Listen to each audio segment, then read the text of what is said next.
নমস্কার, আশা করছি আপনারা সকলে খুব ভালো আছেন। আজ আপনাদের সাথে একটি রেসিপি শেয়ার করতে চলে এলাম। আমার খুব পছন্দের একটি রেসিপি, পোস্ত চিকেন।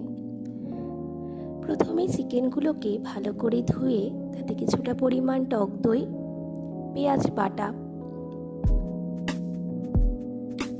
নুন, হলুদ এবং লঙ্কা গুঁড়ো দিয়ে ভালো করে ম্যারিনেশন করে রাখতে হবে। এই ধরুন প্রায় 2 ঘন্টার মতো। আপনাদের হাতে যদি সময় কম থাকে তাহলে এই 1 থেকে 1.5 ঘন্টা রাখলেই চলবে। আমি কিন্তু 2 ঘন্টাই রেখেছিলাম। দেখবেন যেন ম্যারিনেশনটা খুব ভালো মতন হয়। যতটা ম্যারিনেশন ভালো হবে ততটা পরিমাণে মশলা চিকেনের গায়ে ঢুকবে।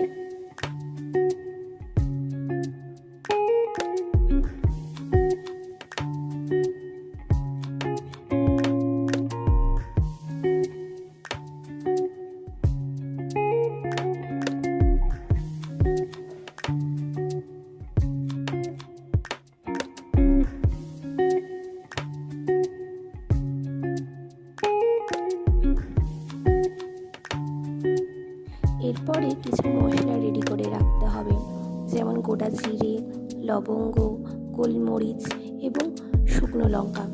এরপর কড়াইতে তেল গরম করে তাতে সেই মশলাগুলো একে একে দিয়ে দিতে হবে। প্রথমে জিরে, তারপরে সমস্ত মশলা দিয়ে সেটিকে ভালো করে নাড়াচাড়া করতে হবে। এরপর তাতে কিছুটা পরিমাণ পেঁয়াজ কুচি দিয়ে ভালো করে সেটিকে নাড়াচাড়া করতে হবে। লাল লাল করে ভাজতে হবে বেশ খানিকক্ষণ কম আঁচে। এরপরে ম্যারিনেট করে রাখা মাংসগুলো ভালো করে দিয়ে দিতে হবে,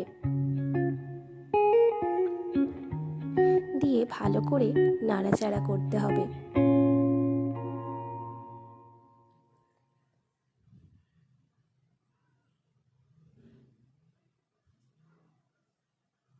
এরপরে কিছুটা পরিমাণ কাশ্মীরি লঙ্কা গুঁড়ো দিয়ে তাকে ভালো করে নাড়াচাড়া করতে হবে এবং বেটে রাখা পোস্ত দিয়ে নাড়াচাড়া করতে হবে। আপনারা চাইলে পোস্তর সাথে কাঁচা লঙ্কাও অ্যাড করতে পারেন। আমিও কাঁচা লঙ্কা অ্যাড করেছিলাম। এরপরে সেটিকে ভালো করে কষতে দিতে হবে। মশলা কষে এলে তাতে পরিমাণ মতো জল দিয়ে তাকে ভালো মতন নাড়াচাড়া করে ফুটতে দিতে হবে। জল ফুটে এলে তারপরে 2টো কাঁচা লঙ্কা এবং কাঁচা সর্ষের তেল দিয়ে ভালো করে নাড়াচাড়া করে নামিয়ে নিতে হবে। তাহলেই তৈরি পোস্ত চিকেন। আপনারা সকলেই জানাবেন কেমন লাগলো রেসিপিটি এবং নিজেরাও বাড়িতে ট্রাই করবেন এবং কমেন্ট করে জানাতে ভুলবেন না কেমন হয়েছে। ভালো লাগলে লাইক, কমেন্ট এবং শেয়ার করবেন।